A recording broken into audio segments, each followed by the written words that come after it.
Hi there, this is Joe Firestone with Progressive Short Takes.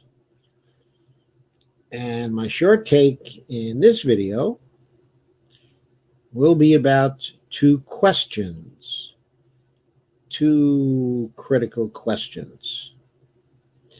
The first one is what or who funds the Treasury spending? My answer to that question is that Treasury spending is actually funded by congressional appropriations or continuing resolution acts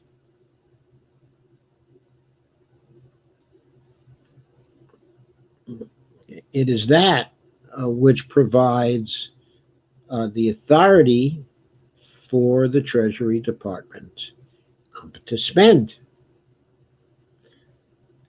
That's a simple question, and that's a simple answer. Okay, and it's a correct answer as well. But there's also another question, and that other question is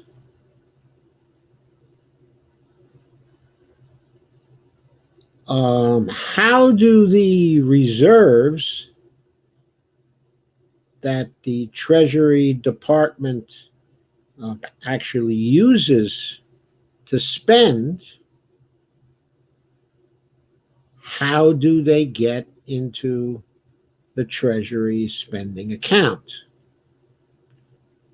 And the answer to that question is that the Federal Reserve uses its delegated authority from the Congress to mark up the Treasury spending account with additional reserves. However, the Fed only acts to create new reserves for the Treasury under certain rules, which include draining both tax and bond sale derived reserves from private sector accounts. But destruction of such reserves through marking down private accounts is an action distinct from creating new high-powered reserves in the Treasury's spending account.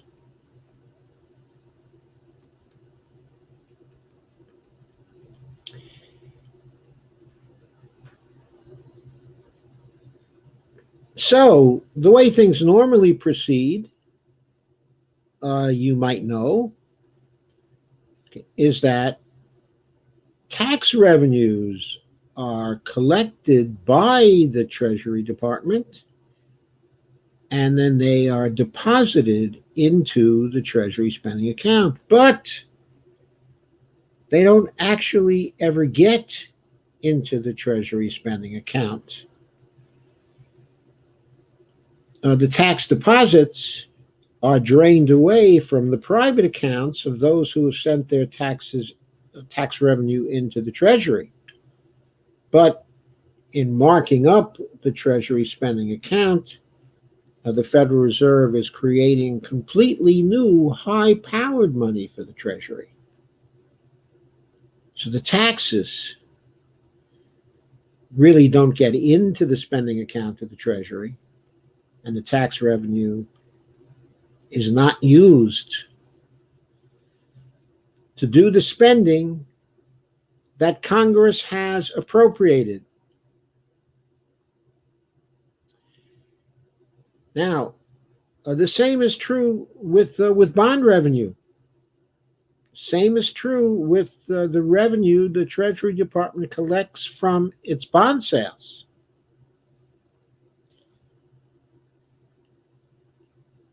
The private accounts that pay for the Treasury securities have the money drained out of those accounts by the Federal Reserve settling the transactions. And then the Federal Reserve will create entirely new reserves in equal amounts by marking up the Treasury spending account. So those are the two ways in which, two of the ways in which the Treasury spending account gets filled up. But under current law, there are other ways. For example, the Treasury Department could sell some properties. It could do something like that. It could also issue some warrants. Okay, and that would also involve the process of marking down accounts and then the Federal Reserve actually marking up the Treasury spending account. But it's never the case that the revenue from those things would actually be used by the Treasury when it spends. It always spends the new money created by the Fed. There's one other way in which money can get into the Treasury spending account under current law. And that way is through the Treasury using the mint, okay, to create platinum coins, with the denomination of those coins being arbitrarily specified at the will of the Secretary of the Treasury.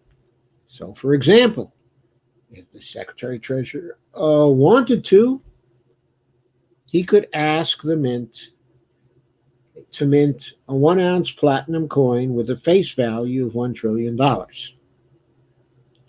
Then that money could be taken up to the Federal Reserve and deposited in the Federal Reserve account at the New York Federal Reserve. That's where the Treasury spending account is. At that point, the Federal Reserve would have to credit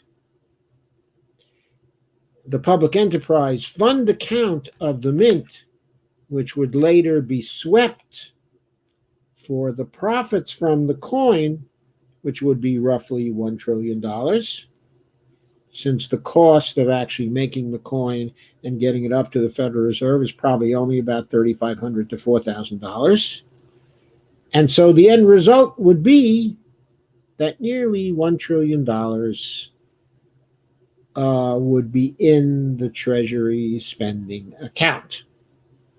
But it would still be new reserves put in there by the Federal Reserve, because the Federal Reserve would take the $1 trillion coin deposited by the mint,